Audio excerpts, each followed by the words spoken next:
Ladies and gentlemen, we don't call him the energy warrior for nothing, do we? Well, he told me to take my jacket off. I don't mean to be disrespectful. I brought my kerchief because I sweat freely. I'm not sweating so much because it's warm.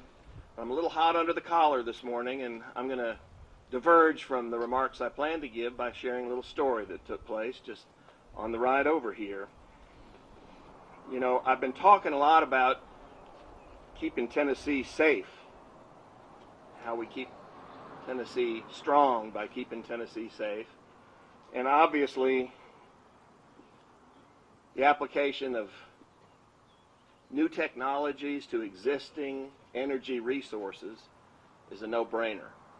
I mean, it's what has been done here in spades. We were here just a little over a year ago, as Pat and others said, when they launched this station and kicked off this program. And you really are not only the warrior, but the leader in this. You've put Tennessee really on the map. See the shining sea. It's absolutely perfect that it's all about Tennessee.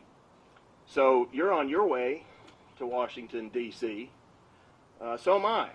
What happened to old Senator Norris this morning, because I'm on my way to Washington tomorrow to testify before a Senate, not a House, but the Senate Energy and Environment Committee. Actually, it's the subcommittee that deals with unfunded mandates. Where's my commissioner? We were talking about the state doing this to local government.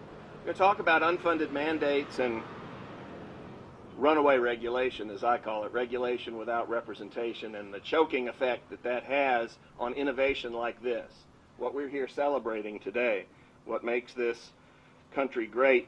And we weren't 10 minutes from this location, and I have the testimony that I'm going to give tomorrow. See, they're shooting at me. Yeah, we can take it.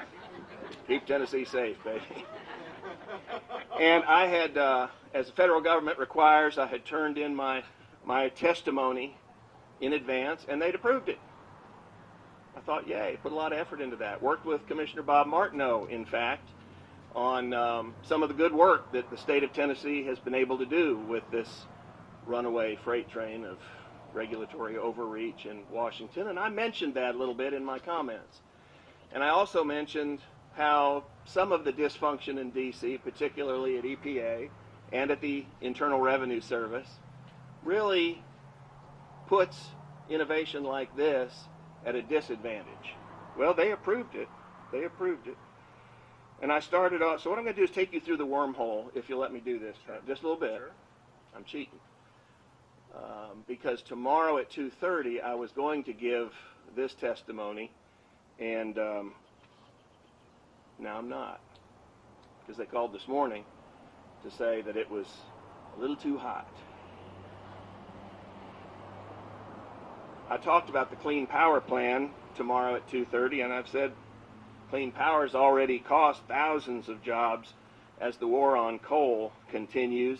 They closed the CSX rail facility over in Irwin, Tennessee, Upper East.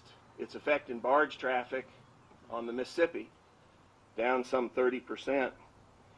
I said the federal government's focus upon alternative energy rather than alternative technologies applied to existing energy resources is unwise. Tomorrow, I would have said yesterday, there's the wormhole, yesterday in the West Tennessee town of Trenton, Gibson County, Tennessee, a convoy of vehicles powered by compressed natural gas stopped en route from Los Angeles to Washington, D.C. They're demonstrating the advantages of CNG-powered vehicles and the availability of all the facilities to fuel them. But the federal government discriminates against this technology in a number of ways. The federal government continues to play an active role in promoting alternative fuels,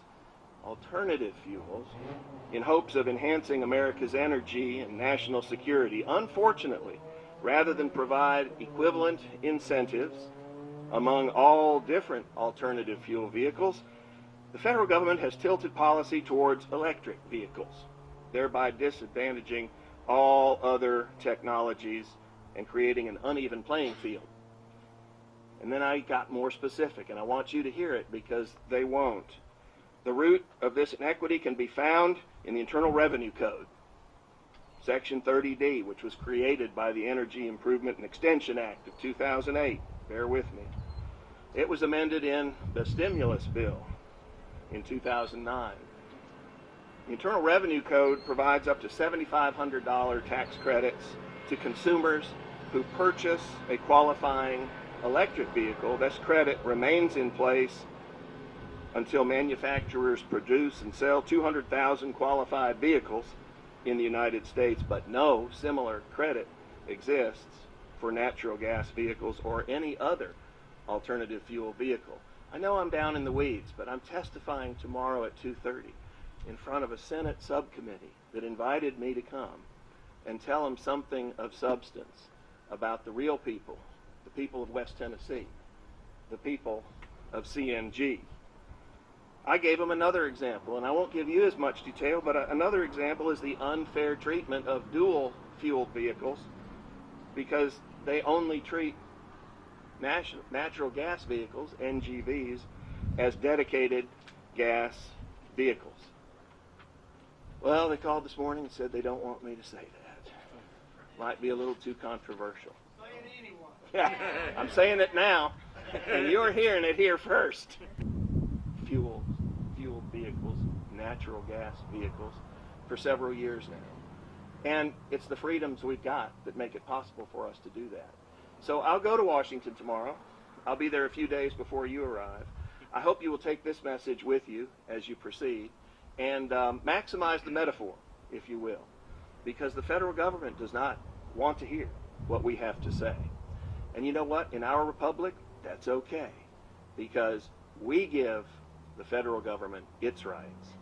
The 10th Amendment says we're in charge, not them. And if they don't want to hear it, that's their problem, not ours. Thank you, and God bless you.